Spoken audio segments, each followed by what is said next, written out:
Welcome to sauce TV. నేను మీ ఆబిద్ హుసేన్.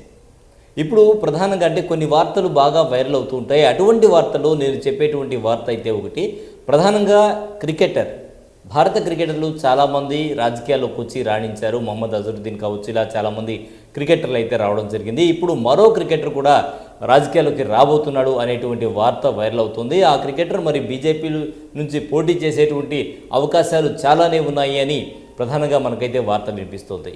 ఆ క్రికెటరే Mohammed Shami. 2019లో world కప్లో చివరి ఓవర్లో అద్భుతంగా బౌలింగ్ చేసి హ్యాట్రిక్ వికెట్లు కైవసం చేసుకున్నటువంటి మొహమ్మద్ షమి గురించి అందరికీ తెలుసు. అలాగే షమి గతంలో జరిగినటువంటి వరల్డ్ కప్లో కూడా తన ప్రత్యేక ప్రదర్శనతో అందరి దృష్టిని ఆకర్షించాడు. ఎంతలా అంటే టీంని కలవడానికి వెళ్ళినటువంటి ప్రధాని మోడీ ప్రత్యేకంగా షమి పేరుతో పలకరించి, షమి ఇలాంటివి జరుగుతూనే ఉంటాయి, దీన్ని పట్టించుకోకూడదు, చాలా బాగా ఆడావని ప్రధాని మోడీ చేత ప్రశంసలు అందుకున్నటువంటి షమి ఇప్పుడు బీజేపీ నుంచి పోటీ చేసేటువంటి అవకాశాలు ఉన్నాయి అనేటువంటి వార్తలు అయితే వస్తున్నాయి. ప్రధానంగా ఆయన్ను బెంగాల్ నుంచి బరిలోకి దింపాలని బీజేపీ అధిష్టానం భావిస్తోంది.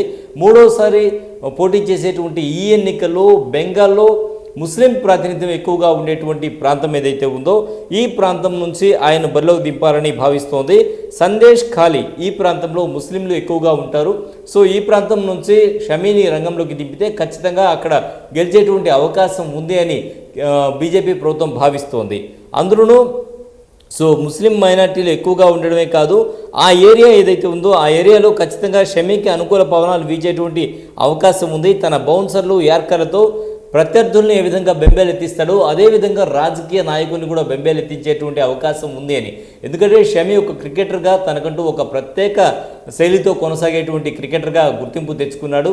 అదేవిధంగా బీజేపీ మీద ఏదైతే ఒక మార్క్ పడిందో ముస్లిమ్స్ వ్యతిరేకి అని, ఈ మార్క్ కూడా ఈ పర్టికులర్ అంశంతో తొలగిపోయేటువంటి అవకాశం ఎక్కువగానే ఉంది. ప్రధానంగా బీజేపీ ఏదైతే ఉందో బీజేపీ ప్రభుత్వం ట్రిపుల్ తలాక్ లాంటి అంశాలతో ముస్లిం మైనారిటీల పక్షం ఉన్నాను అని గతంలో చెప్పుకున్నటువంటి ప్రభుత్వానికి ఇప్పుడు ఏదైతే ఈ ఎన్నికలు ఉన్నాయో ఈ ఎన్నికల్లో బీజేపీ షమీని కనుక రంగంలోకి దిగితే అధికారికంగా కూడా మేము సపోర్ట్ చేస్తూ ఉన్నాం, ముస్లిం మైనారిటీల పక్షం మనం నిలబడుతూ ఉన్నాం అనేటువంటి మాట కూడా ప్రజల్లోకి వెళ్ళేటువంటి అవకాశం ఉంది. ఇది రెండు రకాలుగా కూడా బీజేపీకి కలిసి వచ్చేటువంటి అంశంగా మనం చెప్పొచ్చు. అదేవిధంగా ఖచ్చితంగా షమీ అయితే గెలిచేటువంటి అవకాశం కూడా ఇక్కడ కనిపిస్తోంది. ఎందుకంటే షమీకి ఉండేటువంటి ఫాలోయింగ్ అటువంటిది. తన బౌలింగ్తో ప్రత్యర్థుల్ని ఏ విధంగా బెంబేలెత్తించాడో రాజకీయాల్లో కూడా ఆ విధంగా బెంబేలెత్తిస్తాడా లేదా అనేది చూడాలి. ఇది ఇవాళ స్పెషల్ స్టోరీ. మరో స్పెషల్ స్టోరీలో మళ్ళీ కలుద్దాం. అంతవరకు సెలవు, నమస్కారం.